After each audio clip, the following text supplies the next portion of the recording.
Okay students, आज हमने chapter new start करना है, चैप्टर नंबर 11 डिसीजन कंस्ट्रक्ट्स। इसमें हम लोग स्टेटमेंट पढ़ेंगे डिफरेंट। सबसे पहले इसमें हमारा टॉपिक आ रहा है कंट्रोल स्ट्रक्चर। कंट्रोल स्ट्रक्चर क्या होता है?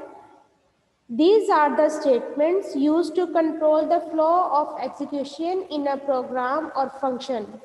ये वो स्टेटमेंट होती हैं जो कि प्रोग्राम में एग्जीक्यूशन को या फंक्शन की एग्जीक्यूशन को जो है वो कंट्रोल करती हैं।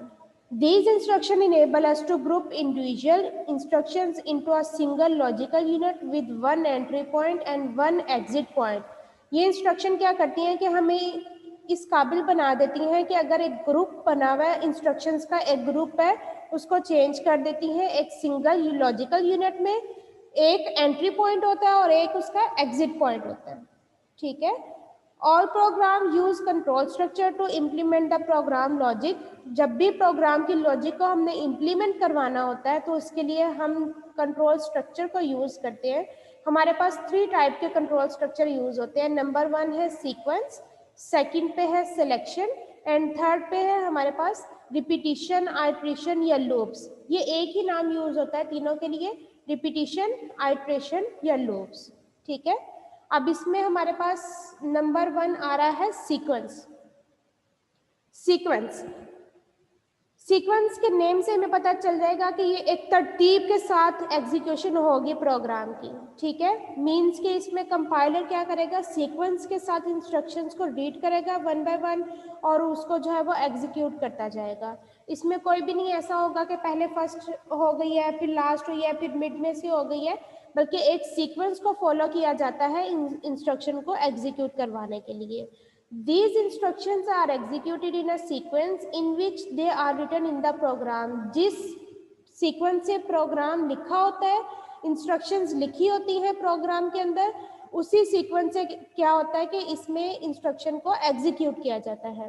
It is default flow of the program. Default flow का मतलब ये है कि अगर हम कोई भी इंस्ट्रक्शन कंट्रोल स्ट्रक्चर यूज़ नहीं करते, हम नहीं बताते हैं कि ये सीक्वेंस हमने यूज़ कर रहे हैं या हम जो है वो सिलेक्शन यूज़ कर रहे हैं या रिपीटिशन यूज़ कर रहे हैं, तो ये ऑटोमेटिक कौन सा यूज़ करेगा, सीक्वेंस जो है कंट्रोल स्ट्रक्चर यूज़ करेगा। ठीक है। मीन्स को बाय डिफ़ॉल्ट प्रोग्राम की सेटिंग क्या होती है, सीक्वेंस होती है कि वो सीक्वेंस से ही इंस्ट्रक्शंस को जो है वो एग्जीक्यूट करता है। The execution of the program starts from first instruction and all instructions are executed one by one in a sequence.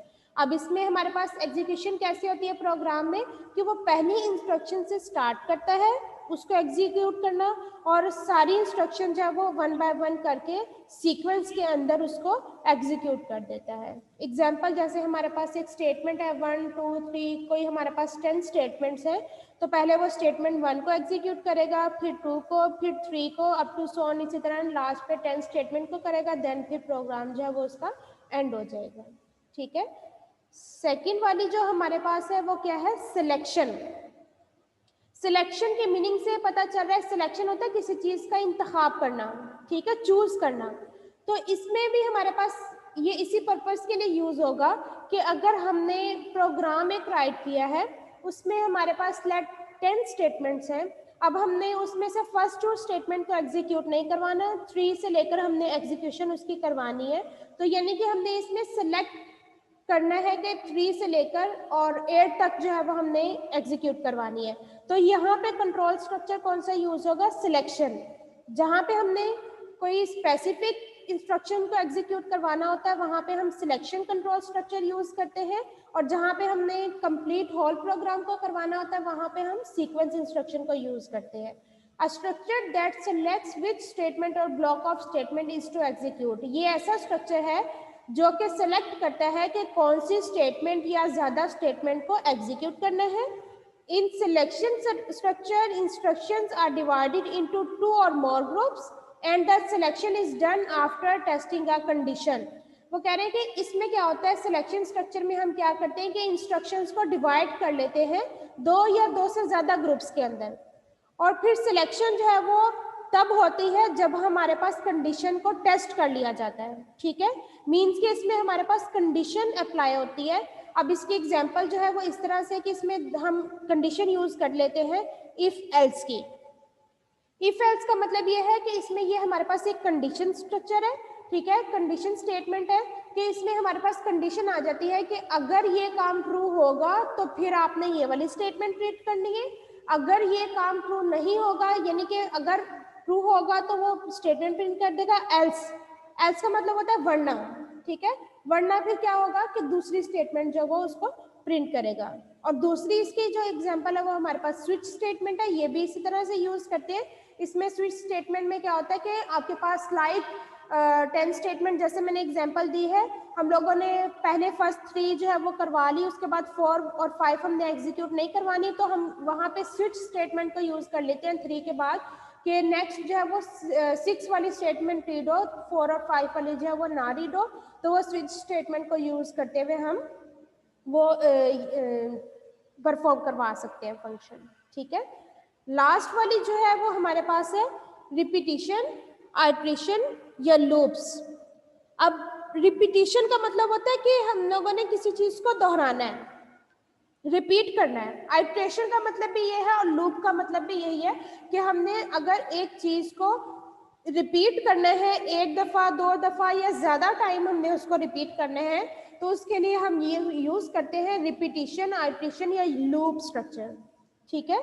अब कंट्रोल स्ट्रक्चर जो है ये रिपीटिशन कंट्रोल स्ट्रक्चर हम यूज करते हैं, इसकी नीचे स्टेटमेंट पढ़ लेते हैं। These statements are used to repeat a set of statement as long as condition is true। यानी कि इसमें ये स्टेटमेंट हम यूज करते हैं कि हम स्टेटमेंट को रिपीट करने के लिए जब तक कंडीशन जो है वो ट्रू नहीं हो जाती, ठीक है। हम एक कंडीशन लगाते हैं कि आपके पास आंसर जो है इस वैल्यू का, लाइक हमने एक सम करवाना है कि 2 वैल्यूज हो और उसका सम जो है वो 10 के इक्वल आना चाहिए, ठीक है। यूजर अब कोई ऐसी वैल्यूज दे देते लेकिन उसका आंसर जो है वो 10 नहीं आता, तो तब तक उस कंडीशन को रिपीट करेगा जब तक उसका आंसर जो है उसकी स्टेटमेंट जो है वो ट्रू नहीं हो जाती। इसके लिए हम जो है वो यूज करते हैं फॉर लूप, व्हाइल लूप और डू व्हाइल लूप रिपीटिशन के लिए, ठीक है। ये 3 टाइप्स थी हमारे पास कंट्रोल स्ट्रक्चर की। कंट्रोल स्ट्रक्चर क्या होता है कि flow of execution of the program को कंट्रोल करता है। अब उसमें 3 टाइप्स की जो है वो हम कंट्रोल स्ट्रक्चर यूज करते हैं। नंबर 1 सीक्वेंस, एंड सेकंड पे है हमारे पास selection, and third one is repetition, iteration या लूप्स। सिलेक्शन में, सीक्वेंस में वो सीक्वेंस से एग्जीक्यूट करता है, सिलेक्शन में हम कुछ पार्ट सिलेक्ट कर लेते हैं उसके, ठीक है, और वो भी जब हमारे पास कंडीशन उसकी ट्रू हो जाती है तो देन उसको एग्जीक्यूट करता है। और रिपीटिशन में हम स्टेटमेंट को रिपीट करने के लिए यूज करते हैं, ठीक है। इसमें हमारे पास है इफ स्टेटमेंट। अब इफ जो है वो हमारे पास एक कीवर्ड है। कीवर्ड में हम लोगों ने, मैंने आपको 32 कीवर्ड्स बताए थे जिसमें इफ भी एक कीवर्ड यूज हो रहा है। ये हमारे पास इफ स्टेटमेंट में हम एक इफ कीवर्ड को यूज करते हैं। It is used to execute और ignore a set of statement after testing a condition. इसको इस्तेमाल किया जाता है एग्जीक्यूट करने के लिए या इग्नोर करने के लिए स्टेटमेंट्स को after testing a condition, condition को टेस्ट करने के बाद। A condition is a relation or logical expression and it produces either true or false result। Condition अब क्या होती है, अब हमने कंडीशन ऊपर पढ़ा है कि टेस्टिंग है कंडीशन। अब कंडीशन क्या होती है कि वो एक रिलेशनल या लॉजिकल एक्सप्रेशन होता है, ठीक है। रिलेशनल और लॉजिकल में आपको मैंने दोनों हम लोगों ने पढ़े थे, ठीक है। ऑपरेटर्स में ये मतलब उसी तरह का ये परफॉर्म करता है। तो रिलेशनल लॉजिकल एक्सप्रेशन होता है और ये प्रोड्यूस करता है result in the form of true और फॉल्स, ठीक है। ट्रू होगा तो मीनिंग 1 और फॉल्स होगा तो मीन्स 0 उसकी वैल्यू होगी। If the condition is true then the block of statement is executed. अगर हमारे पास कंडीशन ट्रू हो जाती है तो क्या होगा कि स्टेटमेंट एग्जीक्यूट हो जाएगी। अगर कंडीशन ट्रू नहीं होती, कंडीशन फॉल्स हो जाती है, तो क्या होगा कि ब्लॉक ऑफ स्टेटमेंट जो है वो इग्नोर हो जाएंगी and control is transfer to the next statement after if statement. तो फिर हमारे पास जो उसका कंट्रोल है वो नेक्स्ट स्टेटमेंट पे ट्रांसफर हो जाएगा, इफ स्टेटमेंट वाली अगली स्टेटमेंट पे जो है वो ट्रांसफर हो जाएगा अगर हमारे पास कंडीशन जो है वो फॉल्स आती है, ठीक है। नेक्स्ट इसका सिंटैक्स किस तरह से होता है कि हम इसको यूज कैसे करते हैं, इफ नेक्स्ट हम उसको जो है वो रिलेशन उसका लिखते हैं, वो रिलेशनल या लॉजिकल कंडीशन कुछ भी हो सकती है, ठीक है, like a is greater than b, ठीक है, या a is equal to b, ठीक है। लॉजिकल में हम लॉजिक लगा देते हैं यस या नो, ठीक है। अब इसमें हमारे पास पहले इफ के बाद आपने उसका जो है वो कंडीशन लिखनी है ब्रैकेट के अंदर, फिर हमारे पास उसकी जो है वो कर्ली ब्रैकेट से बॉडी स्टार्ट होगी, उसके अंदर हमने स्टेटमेंट्स लिखनी है कि कौन सी कंडीशन किसके ऊपर हमने कंडीशन लगानी है, वो स्टेटमेंट्स बतानी है। उसके बाद नेक्स्ट स्टेटमेंट आफ्टर इफ, उसके बाद यानी कि हम इफ के बाद अगली स्टेटमेंट्स को लिखेंगे। इसकी जो है वो एग्जांपल मैंने इस तरह से लिखी है कि हमने जो है वो करवाना है इवन या ऑड नंबर जो है वो प्रिंट करवाना है, ठीक है, इवन या ऑड नंबर। यहां से हमारे पास शुरू होता है प्रोग्राम। अब उसमें हमारे पास इवन ऑड हमारे पास क्या है कि ये एक कंडीशन आ रही है कि या तो नंबर इवन होगा या नंबर ऑड होगा, मींस कि यहाँ पे हमारे पास कंडीशन अप्लाई हो रही है। तो जब कंडीशन अप्लाई हो रही हो तो हम उसमें यूज करते हैं इफ एल्स की स्टेटमेंट को। अब ऊपर से हमारा सेम वैसा ही स्ट्रक्चर आएगा प्रोग्राम का, उसकी इंक्लूड डायरेक्टिव हमने यूज की है, वॉइड मेन उसकी प्रोग्राम की बॉडी स्टार्ट की। अब चूंकि हमें एक नंबर चाहिए और हमने एक देखना है कि नंबर इवन है या ऑड है, ठीक है, तो हमने दो जो है वो इंटीजर को डिक्लेयर करवा लिया, इंट जो है वो डाटा टाइप है, एन और आर ये हमारे पास वेरिएबल्स है। प्रिंट एफ की स्टेटमेंट हमने यूज की है एंटर एनी नंबर, ठीक है, जब कंपाइलर इसको रीड करेगा तो वो यूजर से नंबर लेगा, क्योंकि ये हमने यूजर से लेना है और फिर बताना है कि ये नंबर इवन है या ऑड है।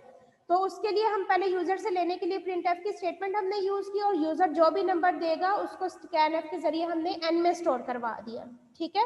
उसके बाद हमने कंडीशन लगानी है।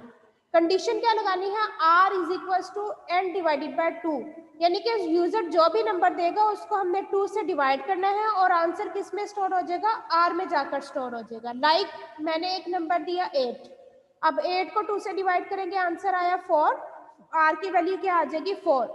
अब उसके आगे हमने क्या करना है, इफ कंडीशन को यूज करना है, इफ स्टेटमेंट को यूज करना है। जैसे मैंने आपको पीछे अभी सिंटैक्स पढ़ा था उसका कि इफ के बाद हमने ब्रैकेट में क्या लिखना है, उसकी लॉजिकल या हमने रिलेशनल कंडीशन को लिखना है कि इफ आर का आंसर अगर 0 के इक्वल आ जाता है, ठीक है, क्योंकि इवन नंबर तभी होगा जब वो 2 पे पूरा पूरा डिवाइड होगा। अगर वो 2 पे डिवाइड नहीं हो रहा, रिमाइंडर बाकी बच रहा है, तो इसका मतलब वो इवन ऑड नंबर हो जाएगा, ठीक है। तो हमने ये दो कंडीशन उसको बताई है कि अगर आर का आंसर जो है वो 0 के इक्वल आ जाता है तो वो प्रिंट एफ करवा दे द नंबर इज इवन, ठीक है। और फिर हमने नीचे दूसरी उसकी स्टेटमेंट लगाई है if r is equal to 1, यानी कि अगर आर का आंसर 1 आ जाता है तो फिर क्या होगा कि वो ऑड नंबर प्रिंट करवा दे। यहाँ पे हमारा प्रोग्राम एंड हो जाएगा। अब ये यूजर पे डिपेंड करता है कि वो कौन सी वैल्यू देगा। इसकी आउटपुट इस तरह से आएगी, पहली वैल्यू में पहली लाइन में जो है वो आएगा एंटर एनी नंबर, यूजर पहले नंबर को एंटर करेगा, देन जो है वो उसके मुताबिक जो भी नंबर वो एंटर करेगा नीचे जो है वो एक लाइन प्रिंट हो जाएगी द नंबर इज इवन या फिर द नंबर इज ऑड। इसका जो है फ्लो चार्ट में आपको कल इसका बनाकर दिखाऊंगी कि फ्लो चार्ट के जरिए हम इफ स्टेटमेंट को कैसे यूज करते हैं। यहाँ तक आज हमारा लेक्चर है इफ स्टेटमेंट तक, जो कि हम लोगों ने कंट्रोल स्ट्रक्चर से स्टार्ट किया है।